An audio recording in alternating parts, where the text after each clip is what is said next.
todos bem-vindos a mais uma aula do capítulo 6, tá bom? Nós temos o impacto socioambientais, tá bom, gente?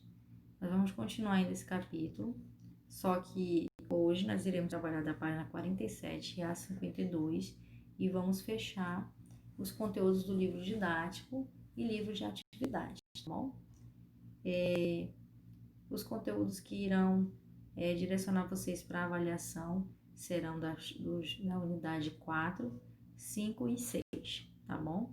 Estudem, prestem bastante atenção, tá? Esses conteúdos 4, 5 e 6 estão no livro da unidade 2, do 8º ano, tá? E em breve nós já vamos estar retornando nossas atividades para ficar ainda melhor. Eu resolvi fazer esta aula finalizando aí o livro, tá? Se houver necessidade, nós vamos também fazer uma recapitulação aí dos conteúdos, tá bom? Mas de antemão eu peço que já façam seus resumos, seus esquemas, tá? Seus mapas mentais aí, quem gosta de fazer mapas mentais, para começar a estudar para as avaliações, tá bom? Vamos lá? Então, os impactos socioambientais aí na página 47, na América Latina e na África, né? Nós sabemos que a América Latina, ela tem diversidade cultural, clima e todos os outros aspectos e recursos naturais diferentes aí da África, né? A África é predominante as savanas e na América Latina, aí uma diversidade de climas, tá? Na América do Norte aí, o clima é mais europeu, então é mais frio, tá bom? Então, a extração aí em grande escala de recursos naturais, ele explica boa parte dos impactos causados aí no meio ambiente, tá bom?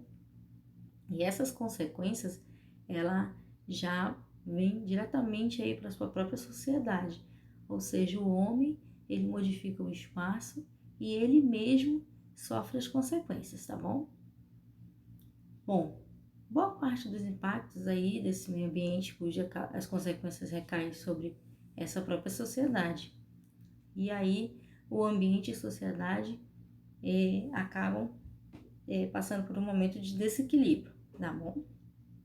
Aí, quando atingidas por algum fenômeno natural, também essas populações aí, elas apresentam mais dificuldade para retornar à sua rotina, necessitando de abrigo com a ajuda de medicamentos, alimentos, roupas e outros itens aí essenciais. Bom, gente, só para relembrar aqui, quando nós passamos por um momento de alguma situação de risco, por exemplo, as pessoas que moram em áreas de risco, né? Elas moram lá muitas das vezes porque elas não têm para onde ir, tá? Infelizmente, ocorre essa situação. Então, são áreas de risco, que o próprio nome já está dizendo, você corre um risco, né? Ou vários riscos, e aí, muitas das vezes, essa população aí que vive nessa localidade passa por momentos difíceis e conseguem, né? Ajuda aí de autoridades ou até mesmo da própria sociedade aí que esteja já numa situação menos vulnerável, tá? Nós temos aí a questão do desflorestamento e desertificação. Quando você retira a cobertura vegetal, o solo ele fica empobrecido e totalmente desértico. Os seus nutrientes, a questão da água, tá? Ela vai fazendo com que este solo fique cada vez mais seco e a sua, por exemplo, uma atividade agrícola, ela já não vai ser mais feita com tanta intensidade que era antes, quando aquele solo ele já era um pouco mais rico em nutrientes, tá bom? E tinha a presença ativa da água. E aí vocês podem ver essa imagem do lado direito aí, que demonstra profundas erosões no solo decorrente à derrubada de floresta tropical em Madagascar, 2016, tá? Eu tô falando aqui rapidinho, porque eu tô fazendo um resumo, um apanhado geral dos capítulos, tá? Nesse caso, nós estamos trabalhando no capítulo 6 e vocês vão acompanhando a leitura, tá bom? Aí nós temos uma área ilegal de mineração a céu aberto aí que expõe graves impactos ambientais aí na Boca do Colorado, no Peru, em 2018, tá? Vocês conseguem observar na imagem direita que o próprio solo e a questão da vegetação aí, da cobertura vegetal é bem escassa, tá? E tem condições precárias aí, tá? Para os trabalhadores e para as pessoas que vivem nessa localidade aí através da prática da mineração, tá? Que é uma atividade econômica, mas essa mineração ela acaba uma dos fatores aí que contribui para empobrecimento, tá? Dos recursos naturais e principalmente do equilíbrio dessa área. Na página 48, nós temos a imagem aí da fronteira do Haiti e a República Dominicana, que são países situados na ilha hispânica aí, na questão da desflorestamento, e nós temos erosão no lado haitiano, tá? E aí, o Haiti, ele passa aí ele está localizado no país, no Caribe, e também, mais precisamente, numa ilha em São Domingos aí, tá? Respectivamente, desenvolvimento socioeconômico do país e que tem a base de extração de bauxita, que é um minério de alumínio que por décadas se esvaziou juntamente com o mineral explorado. A exploração desse mineral aí, ela é realizada nas encostas dessas serras, tá? Ocasionando aí uma desestruturização aí deste ambiente, tá? E aí vocês podem acompanhar a leitura, tudo bem? Nós temos aí um mapa, que é o Arco do Desmatamento da Amazônia. Essas atividades aí, elas são responsáveis pelo processo rápido de redução de formações vegetais nos domínios aí das savanas também, que é na África, tá? E em meio século, as savanas da África sofreram um recuo de 2 por 3, né, de área. Um recuo é uma diminuição da sua área total, tá? Aí 2/3, tá? Que haviam em 1960 aí, que afetaram naturalmente aí a fauna e a africana, tá? Aí na questão do cerrado, o domínio da savana no Brasil aí, os índices de degradação de vegetação original também atingem proporções altas, ao mesmo tempo que as suas unidades, elas acabam, né, por viver este processo aí de degradação aí do meio ambiente, tá bom? E aí vocês têm um mapa, esse mapa temos com uma legenda aí sobre a Amazônia, tá? E os limites internacionais, limite estadual, que vocês pode até estar analisando, tá? Este mapa mais detalhadamente com calma, tá bom? Na página 49 ainda, a conservação de florestas, savanas e pradarias, em contrapartida aí, pode garantir a manutenção de outros ecossistemas. Quando fala de pode garantir, porque a preservação, ela faz com que os impactos ambientais, eles não sigam adiante, né? E eles não possam vencer esta batalha aí, né? Por quê? Porque a partir do momento que você preserva, aquilo é intocável. Vocês já ouviram falar de área protegida? Então, área protegida é aquela área que não pode ser modificada. Ela é amparada por lei e aquela pessoa ou comunidade ou empresa que fazer qualquer mudança naquela área sem uma autorização, tá, dos órgãos ambientais, elas podem sofrer consequências e também penalidades da lei, tá? Nós temos aí do lado direito a paisagem do Cerrado no Parque Nacional do Jalapão, no Tocantins, 2015. e temos formações rochosas aí peculiares em meio à savana africana em Madagascar em 2017, tá? Para fazer uma comparação de uma imagem com a outra, tá? Por isso que ela foi colocada tanto o Brasil aí como Madagascar, tá? Aí na página 50, nós temos regiões áridas e semiáridas vulneráveis da desertificação em suas categorias. Então, o processo de áreas onde ocorre essa desertificação, nós temos uma legenda aí abaixo que vai mostrar quais são essas áreas, tá? Que sofre esse processo aí de desertificação e também tem as categorias, tá bom?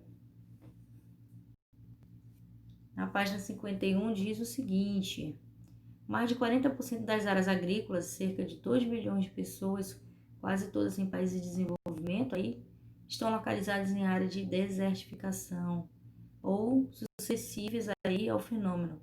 No Brasil, a área vulnerável de desertificação situa-se sobre o domínio da Caatinga, tá?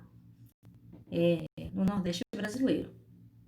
Vocês sabem que onde é localizado a Caatinga, a questão da área ela já é precária na questão de água, tá? E desenvolvimento aí da vegetação em relação às demais regiões brasileiras, tá? A paisagem da Caatinga sofrendo aí, né, é um processo de desertificação na época de seca, na região aí do sertão, do semiárido. Essa é a imagem do Rio Grande do Norte 2014, tá bom?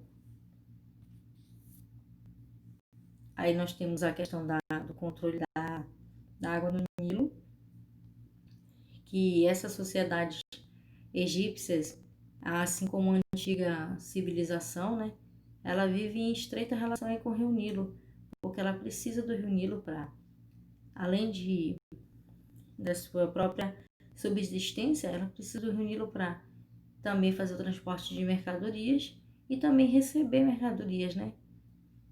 E também, desde os tempos antigos dos faraós, a ideia aí era distribuir, né, a descarga do rio ao longo do ano, caso se tornava aí um projeto de execução de grandes obras aí nessa época. Mas a mais ambiciosa delas aí, contudo, foi concluída em 1970, que foi a barragem de Assuã, tá? Aí nós temos a primeira imagem é um barco turístico aí do Lago Nasser, no Egito, 2013. E também nós temos nessa segunda imagem, a vista panorâmica do templo de Ramsés II, que fica no Egito, tá bom? Aí nós temos aí um texto que traz um pouquinho mais sobre o arquipélago constituído aí através de rochas, tá? No tempo de inundação, tá bom? Para constituir um pouquinho mais de informação para você entender aí a questão do Egito, tá bom? E a expansão urbana em área de risco.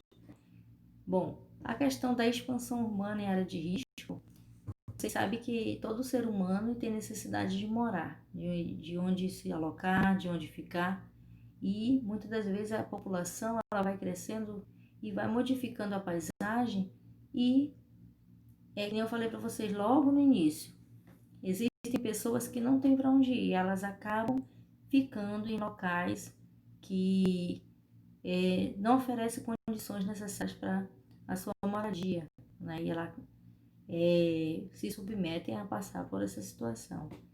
Mas aí, pessoal, aí é que tá, né? Por mais que eu more assim, um exemplo, né? Que o ser humano more, né? Numa área de risco, ele vai ter que tomar medidas preventivas, né? Ele tem que estar atento, caso haja necessidade, tem que contatar as autoridades responsáveis, tá? Procurar melhorar, procurar outras oportunidades para que isso mude. Só que muitas das vezes não é tão simples assim, né? E a população urbana ela cresce aceleradamente e não há um planejamento. Um exemplo muito típico, a nossa cidade, por exemplo.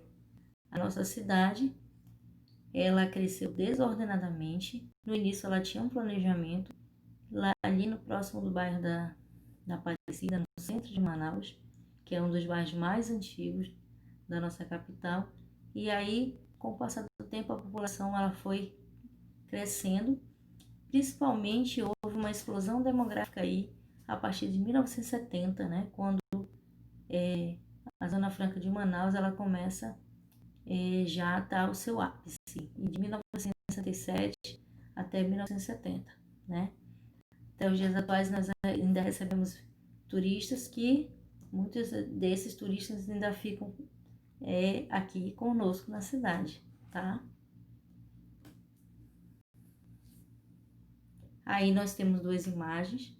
A imagem do lado esquerdo mostra a deslizamento de terra em Nova Friburgo, no Rio de Janeiro. Essa imagem é de 2011, tá? Que é uma imagem aí localizada em uma região de serras, tá? Região serrana. E aí, do lado direito, nós temos a chuva que causa enchentes e provoca prejuízo ali em Porto Velho, em Roraima, em 2014. Não só em Porto Velho, em grande parte no Brasil nós passamos por essa situação, né? Nossa cidade também, em algumas partes, tá? Passa por essa situação. Bom, esse slide da página 52 seria o último slide, tá? Continue aí estudando. Eu vou compartilhar um vídeo com vocês da nossa editora, que é para fazer um apanhado geral aí, principalmente aí das páginas 46 ou a página 47 até a página 49, que eles vão fazer um apanhado geral aí, fazendo um processo de recapitalização aí da unidade 6, tá bom? Estudem, tá? E fiquem atentos aí à nossa avaliação, tá bom?